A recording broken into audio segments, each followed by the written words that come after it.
How's it going, everyone? Wayne the Unknown here, and welcome back to another episode of Geekin' Out, where we basically discuss everything nerd and geek related. It has been a while since we've done a Geekin' Out podcast, and we also have a new face. First off, we have Mocha back, also known as Qeeshon. He is a panda today, standing in front of an aurora borealis. Oh yeah, just taking in the scenery. And next, we're joined by, I got to give a shout out to Alex. I think. I'm sorry if I missed name. Fuyoko, is it pronounced? Yeah, it's Fuyoko the leader. I'm also on YouTube as Max CVA. And I think what Alex recommended you? Yes. Yes, yeah. Alex recommended you. Shout out to Alex for recommending you. So I think we're also past like 100 episodes of Geeking Out, so figured why not, do a podcast again. Today's topic, we are going to be discussing some underrated games from over the years, from Nintendo to Xbox One, because that's considered last gen. Games that are underrated, games you may have never heard of, and games we remember that no one may remember. I guess starting off with Qeeshon, what's a old game that you remember, or that you feel is like underrated, that not many people have heard of? Well, one game that comes to my mind was, and Nintendo had recently brought it to the N64 library on the Switch. It's a snowboarding game called 1080. And I doubt a lot of people have heard of it because it is one of those like older N64 games where it was a lot popular back then, and then over time it just kind of faded off into obscurity. Uh, Yeah, mainly people think of like SSX and whatnot when they think of snowboarding games. Yeah, and then over the years you got Shaun White snowboarding and all that stuff. I remember the Shaun White game for I want to say it was the Xbox 360 or Xbox One, and I don't think there's been any other Shaun White game since then. Yeah, Yeah. they basically did the whole thing where it's like they had some on PS2, the original Xbox, and I think the Wii. And then they also had it for 360 and PS3 as well. I never really got into the snowboarding games. The last snowboarding game I ever played was an SSX, the snowboarding one that Yes. was for the 360. I think it was SSX3 or something. Oh, I know what you're talking about. It's the 2012 one, SSX, where it's just the title. Yeah. Yeah, Yeah, The that one last. was. Oh, sorry. Go go ahead. ahead. Oh, Fyoko kind of talked first. Go ahead, Fyoko. Okay. The last one that I remember playing, it's not because I remember the gameplay, but because what we were talking about before the recording started, the original Xbox demos section, I think it was either SSX3 or AMP3, had a trailer that had the song Get Free. And that's the only reason why I remember we picked it up. Uh, I other remember. than that, I wasn't too much of a fan of dedicated extreme sports games, as it were. Back to you, Qeeshon. You were saying. Actually, now that you mentioned the demo discs, I actually remember I had a copy of it was like it was a dual game like disc of it was like a racing game because it was a racing game and Jet Set Radio Future, and it had Oh, like a bunch of the demos of the other stuff too. And I uh, remember one of the trailers was, I can't remember if it was for Amped, but another snowboarding game that I remember was a Trans World Snowboarding. oh yeah. I think the racing game was Project Gotham Racing 2. Yeah, it's been a long time. I forget I what was Yeah, about to racing say game was on I that. I have that exact combo disc out in my living room. nice. for those who are not familiar, back in the day, during like Xbox days, and I think PlayStation 2 did as well. Um, certain games had like demo. If you go to like special features, you can play demos of upcoming games, or you can watch trailers of upcoming games. They don't do that anymore. They actually stopped. I want to say with Xbox because I think you also, if you guys also remember, how certain DVDs had demo games as well, like Chronicles of Riddick, had Escape from Butcher Bay. Yes. King Arthur had the King Arthur movie that came out back in the 2000s had the demo of like the first like two random levels from the King Arthur game for the Xbox. I didn't know Same about that one.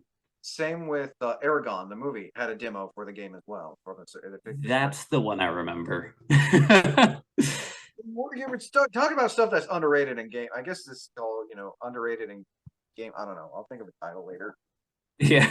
Yeah, I was gonna say I think the biggest underrated thing is movies that have trailers for games that existed in Yeah, comparison to games that actually did exist and didn't have like a set trailer.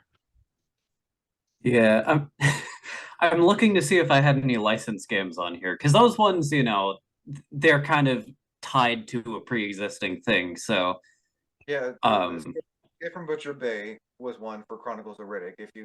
But you had to play it. You had to specifically play it on your Xbox. If you just put in a regular DVD, you couldn't play it. You couldn't play the demo. You had to put it in your original Xbox back in the day. yeah, Back when the Xbox looked like a box, not what it looks Back like when now. the good old Xbox tank days. It's in a previous gaming episode I put, but I did show a clip of the original Xbox startup screen, which I think is still my favorite today. And I wish you can get that. I wish you can like pay a couple bucks or so to get that option when you turn on your Xbox Series. yeah, Just for no, because they have the sorry, they have the classic like goo floating as like a background. That's what I have mine set to. But you can't actually like customize the boot up without like soft modding. Yeah, essentially you have to jailbreak the console just to make that happen. I would definitely have to think of a different title now because we're just talking about nostalgia and game. I don't know, nostalgic. No, that's a name of a YouTube channel. All right. Well, I'll think of something. I guess I'll go now. Um, actually, Fuyoko. What's underrated game that you remember, or the game that's barely talked about nowadays because not many people remember it? yeah. I have a few down here. Let me find something not Xbox. Going a bit further back in that same generation, the original Dreamcast. Sega Uh, tried to compete with the PS1, but lost so bad. well, no, it beat the PS1. It lost to the PS2.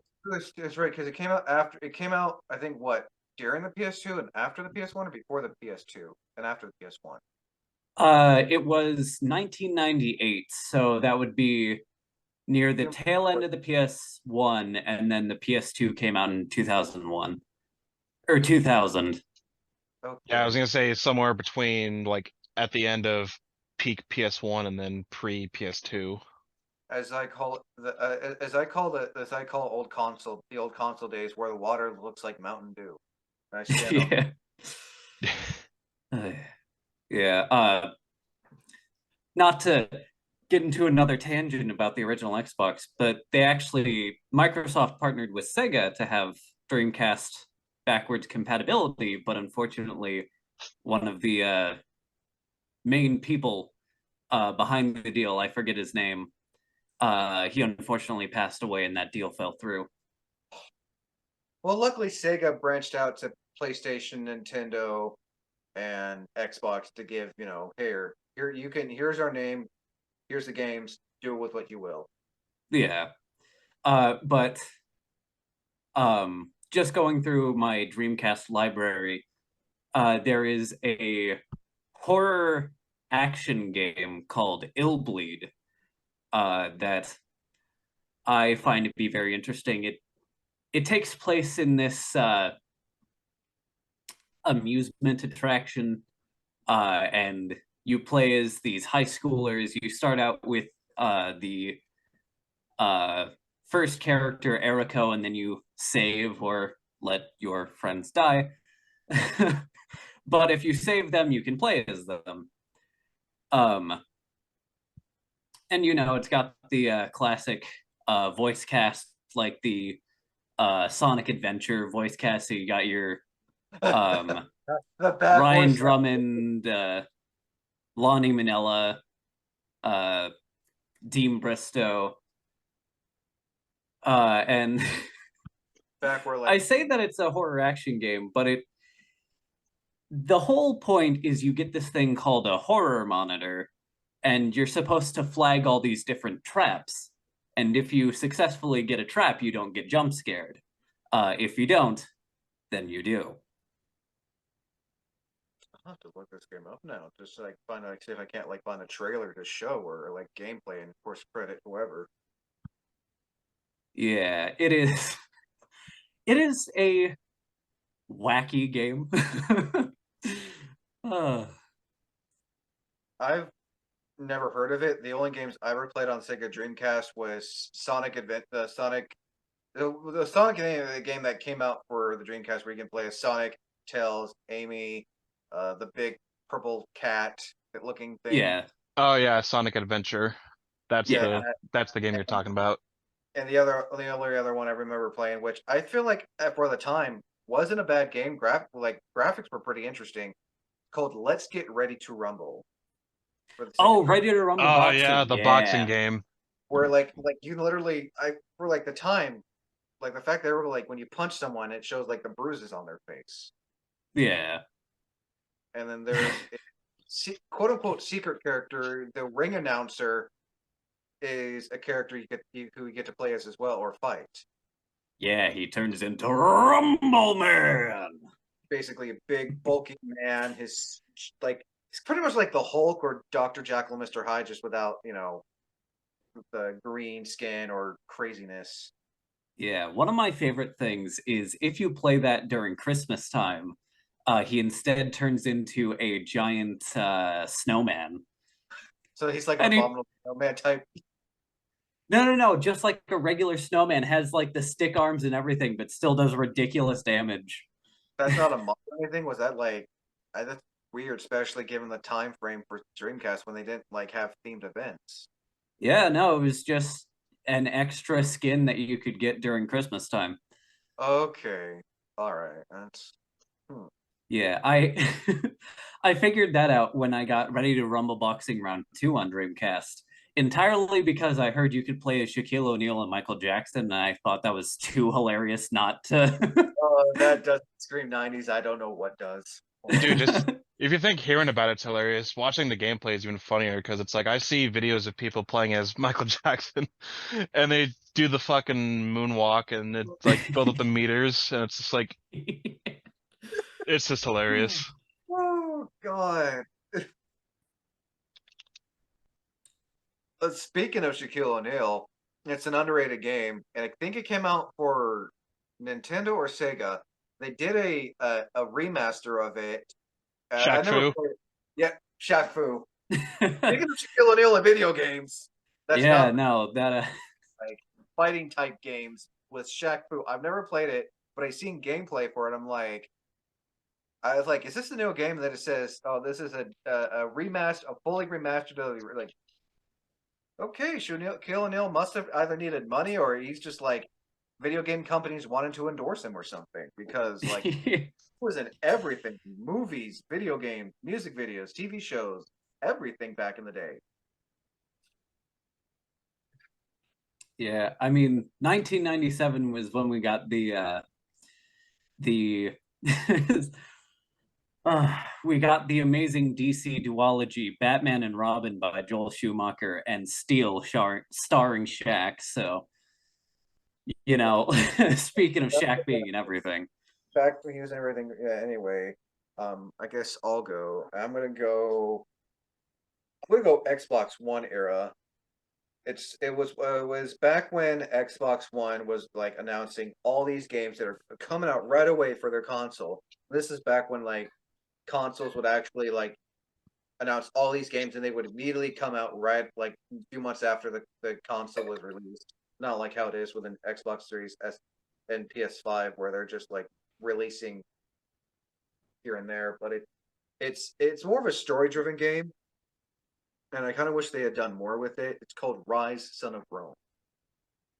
I don't know if any of you ever heard of that Xbox One early exclusive title.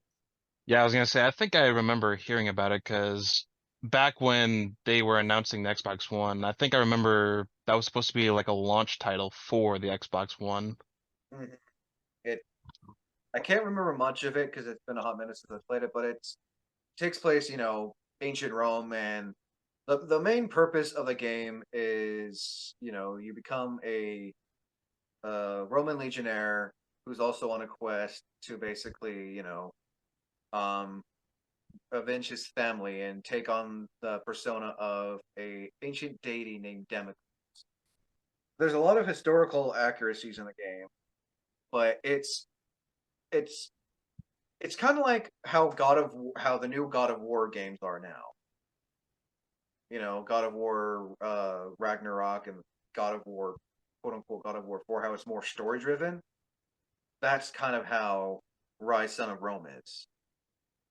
And it wasn't a bad game, but yeah, it was an early Xbox title when the Xbox One was announced. They showed their showcase of like, here's Sunset Overdrive, here's Rise Son of Rome, here's this game, here's that game, here's like, sadly none of those games stick, just like Sunset Overdrive, just Yeah. because I feel like the PS4 had a better launch title because some of those games were based off of previous games, and they eventually became, popular games nowadays, like Infamous Second Son, which is another, in my opinion, underrated game because I feel like not people know Yeah. it. I will be right back. I just got a grocery order. All right. Cool. All right.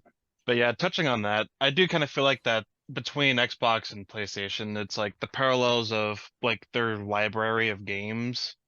It has that like contrast of where, yeah, it's exclusive to these specific consoles, but whereas these specific games appeal in one aspect, and then those games appeal in those aspects and whatnot, like how a lot of Xbox games are either FPS shooters or overworld sandbox type of deals, whereas PlayStation games are more story driven, more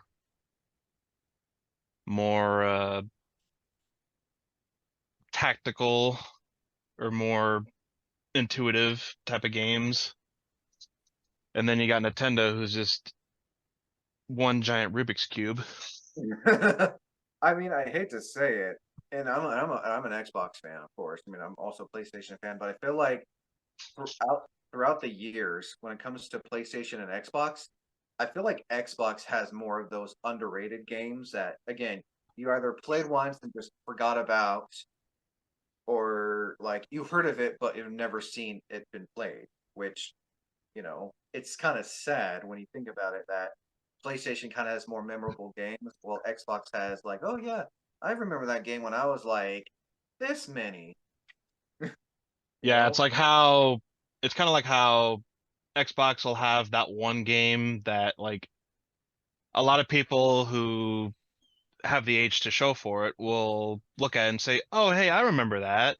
Yeah, I remember playing this when I was so and such." But it's like, and then you have PlayStation people looking at you like, "What are you talking about?" yeah, we got all these games, and you got Lord of the Rings Third Age, the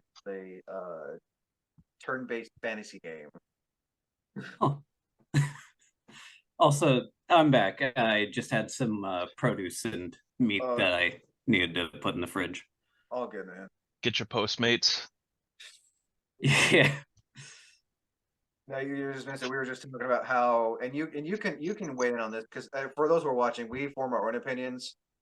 So you're as we always say, you form your own opinion. This is just ours, and I'm sure Fuyoko, you'll have your own opinion. But do you feel like when it comes to like nostalgia, not really more as nostalgia purposes, but like I feel like PlayStation has memorable games that people always remember, but then like when it comes to Xbox, it's like they release all these games, and like probably like 5 or 6 of them are remembered, and then the others are like when someone hears like a title, an old Xbox game that came out 20 years ago, it's like wait, wait, what?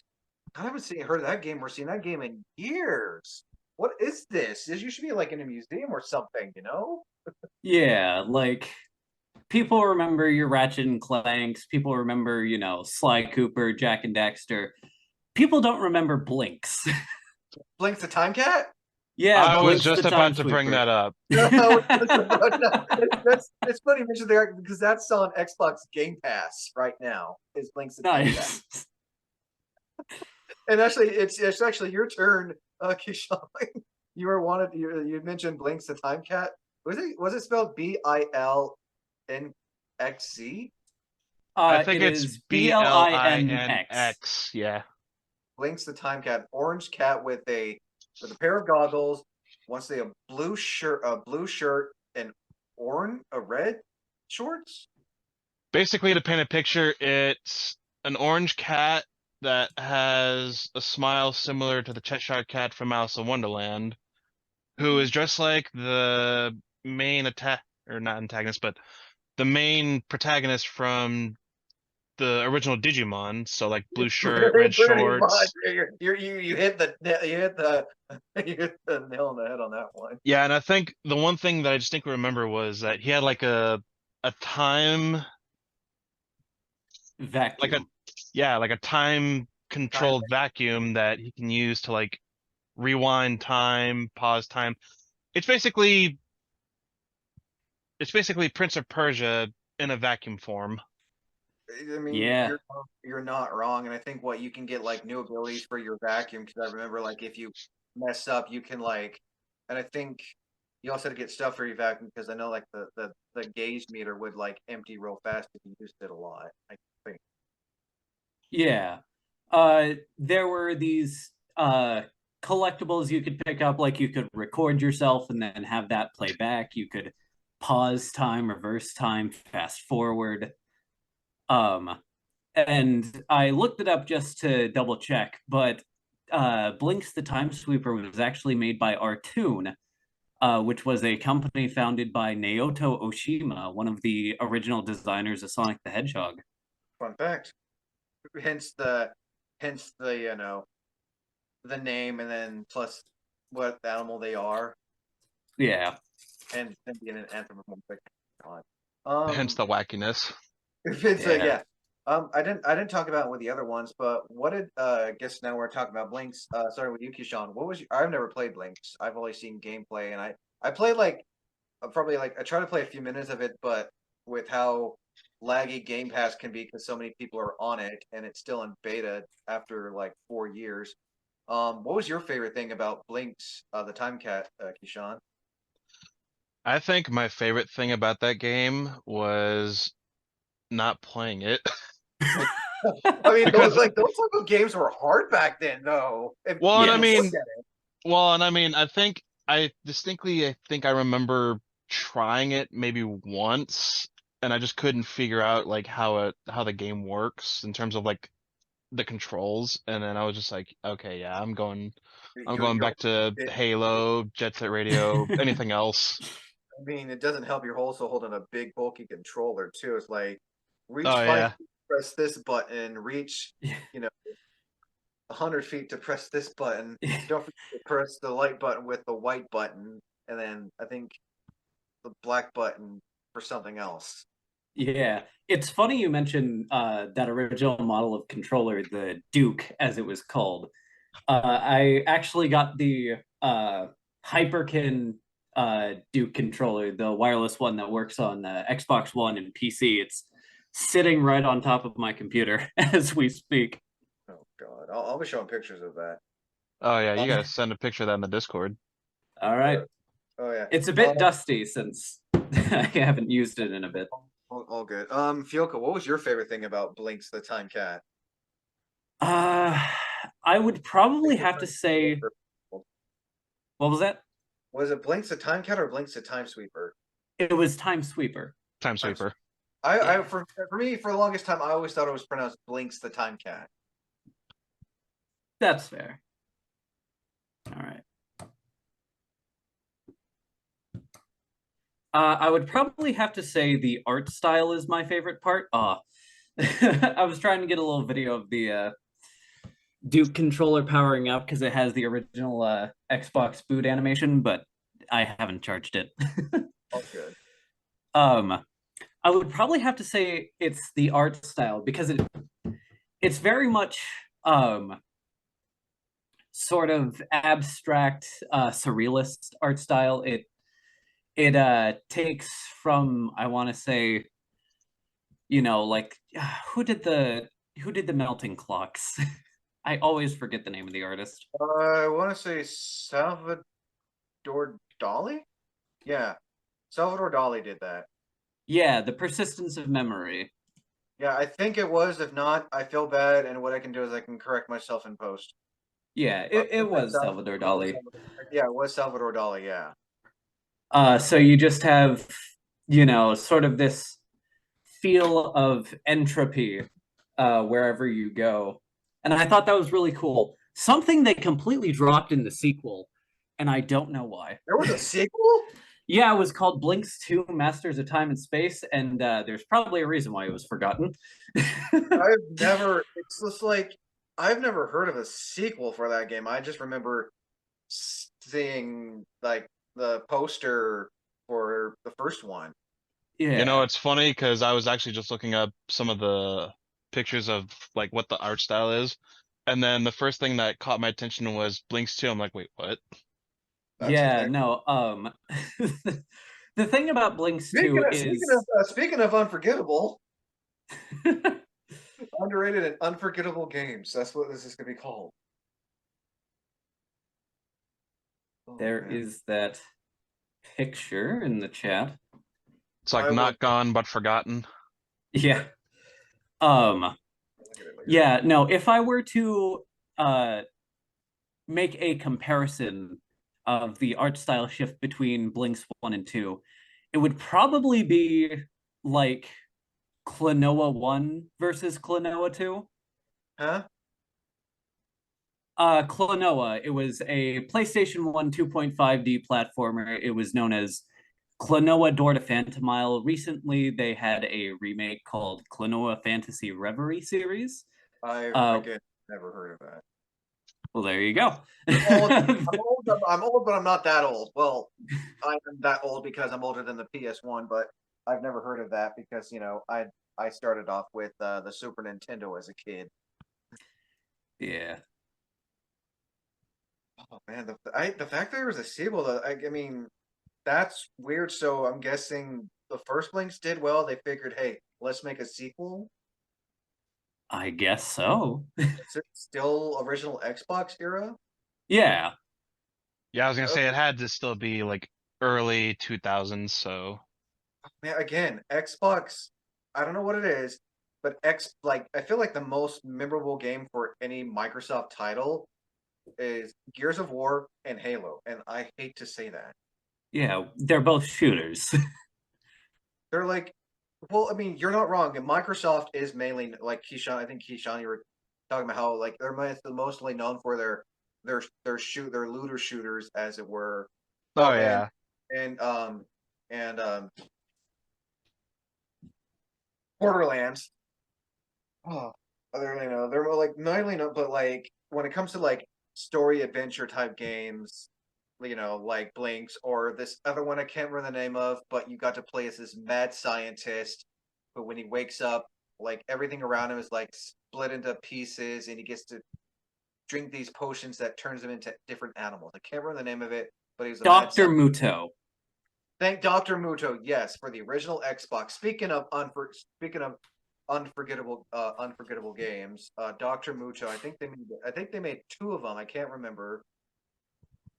But I remember playing the first one on original Xbox at my mom's ex-boyfriend's house. He had a son who was older than me by a few years, and he had a bunch of Xbox titles like Doom 3 that was in the original steel case, and Dr. Mucho, which is like, how come I like even back then? Because they were just slowly about to transition to the Xbox 360. I think it was like a year or two before we got the Xbox 360. But I remember seeing Dr. Mucho. I'm like, what is this game? Why is it so hard? And how come I've never heard of this before? Even like back then, when they Yeah. like after a year or two, like that one specific game came out, it's like you finally see it like a year or so after it came out. It's like, why have I never heard of this? Unforgettable. That's why I said. That's why it's called underrated and unforgettable games over the years. Yeah. So that's mine on Dr. Muto. Qeeshon, back to you. Are we still talking about Dr. Muto or are we moving forward? Have you played Dr. Muto? Um, Honestly, I'm kind of in that same boat where it's like I've never heard of it, and I just looked it up to see what it is. And I He mean, looks he looks weird, doesn't he? The art style is like very like cartoonish, like Crash Bandicoot levels of cartoonish. not gonna lie, actually looking at the cover art, I can't help but I think this is where Jim Carrey got his inspiration to take up his role as Dr. Eggman. I mean, I wouldn't doubt it. It just, oh God, oh, I feel. But yeah, it's like just another one of those types of games that just fall under the radar. And to move things forward, I think one game that honestly I feel like deserves some appreciation is the original Fable. Ooh. Yes.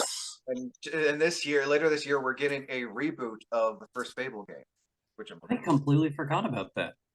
Yeah, it's to. like the Fable franchise as a whole, it's like, dude, I'm still upset that we never got a proper like Fable 4 or next Fable game Well, after Journey. well, we got no, we got the Fable. We got Fable Heroes, where it's like that. Let's see, we got like a card type one. We got the one that's like Smash Bros. We were supposed to get Fable Legends, which was a four-player game where one person would be the quote-unquote villain slash dungeon master, and Yeah, it then was you would basically like a Dungeons and Dragons type of scenario. It's basically the basis of Baldur's Gate, no, if you no, think about it. pretty much, but that's around the time Lionsgate. I can't remember Peter Molyneux or Peter Mayhew. I can't remember his name right off the Peter bat. Molyneux, yeah. Yeah, Yeah, Lionhead went under and they he's just just like had to scrap it. hey guys, we showed you the trailer, we showed you gameplay. By the way, I'm selling my company. Peace out, bitches. Well, and it's like just seeing what could have been and then realizing that we're never going to get it unless a group of modders Yeah. decide to pick up where it was left off. That'd be great. Well, the Fable title we got was Fable Anniversary, which is just basically a remastered version of Fable Lost Chapters that came out for the PC. Just basically an uncut version of what they couldn't add in the Xbox version. They say we're making an uncut version for the PC because Xbox can't handle this. By the way, we're making a anniversary edition like what they did with Halo, but we're just basically gonna call it Fable Anniversary, where you're basically it's a remastered version of Lost Chapters. Like, why is this map? Why am I playing these missions on it? Oh, this is Lost Chapters. Okay. Yeah. Uh, one thing I will say, speaking of Fable on PC, Fable 2 and 3 were removed from digital storefronts because of games for Windows Live. And they just never brought them back, and that still makes me so mad. Yeah, back in the day when you can remove a patch from a game so you can cheat the game. Yeah. When patches were just like removable. Well, now they're like, hey, you can't remove this patch now. Yeah, This is now like it's now it's integrated into the game itself, where it's like you can't break it, you can't touch it. Even if you delete the game, it like the patch is already there. Yeah, Yeah, and and like always online games, even when they're single player, and then it's just like, well, when your servers go down or you need to do maintenance, how am I going to play your game? Well, that's the neat part. You don't. Like, no, well, this was like 360. This is like early 360 era because well, you can easily remove a patch and bam, you can level up your character right away and Dragon Age Origin. Bam, you can get infinite gold in Fable 2 and 3, so you can actually get the good ending in Fable 3, and you can get like Yeah. Castle in Fable 2. oh Yeah. yeah, Like rent all these, get all these, get like I think what was it? Buy a few, rent out a few houses, go on your Xbox settings, change the date and time to like 12 hours or 24 hours, and oh then yeah. just Set the all the rent time from the house. and yeah, it's basically set the time and date settings forward, and then Mhm. go back into the game, and then it'll give you a fat stack of gold, and then then just reset it, do it over again. Which I'm sure Yeah. most which for the younger audiences watching this, because I think I am going to call this underrated and unheard of in gaming. Yeah, I think that's what we're gonna call this now. Unheard of, underrated and unheard of in gaming. Because, now like you said, patches are just to actually fix the game and not stop people from breaking the game, Yeah. so to speak. The good old infinite glitch for Oblivion where you can get a bunch of scrolls, a bunch of lockpicks, turn paintbrushes into stairs. Well, and flipping back to Fable, one of the things that I remember doing on the original Fable on Xbox was I would you can exploit hero saves, and some of the things that I did was I would do the Rose Cottage quest, use my hero save to get the silver keys. Hmm. I would unlock the chest at the guild, get the hammer that gives you double experience, and then I play through the game, get to the arena, do all that whole song and dance, hero save to farm the gold and the XP, and then just rinse and repeat, and then just basically just power level. Yeah. And it would uh, have and it well, worked for so long, and it would have kept working if the more I did it, the more I put my game, like the physical disc, in jeopardy, because it's like, yeah, Xboxes back then were tanky but faulty, and it's like if you man. don't take care of your games, it makes Oh, the yeah. whole experience just a living headache. Nightmare. Yeah, I Yeah. remember. I remember doing all those little glitches and cheats. Like when you unlock that one power that makes your character like super buff for like a few seconds. The What I Berserk, used yeah. what I used to do when I turned berserk, I'd save the game, I Oh quit, and yeah, I know what you're then doing. I know what you're talking start. about. You use the Berserk spell to like make your character look that way, Mhm. Mhm. save the game, eh, closes the game, then start it back up, and then when you load back in, your character will still be like big and bulky. But no, none of the buffs. All Yeah. the Yeah, looks, but minus the not buffs. minus the buffs. Yeah, I got minus the buffs, and it would stay like that until you use the spell again, and then once you use it, it goes away. I yeah. remember reading that on online back then. Oh God, I remember one of the before we go to fuyoko here, one of the glitches I remember. And I'm sure if you guys ever played it, one of the glitches I've noticed, like for example, if you like log into your map, like press like the map button, it'll show a map, and you exit it out.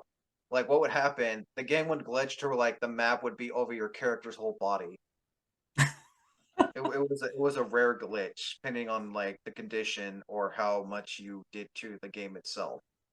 Yeah. You know.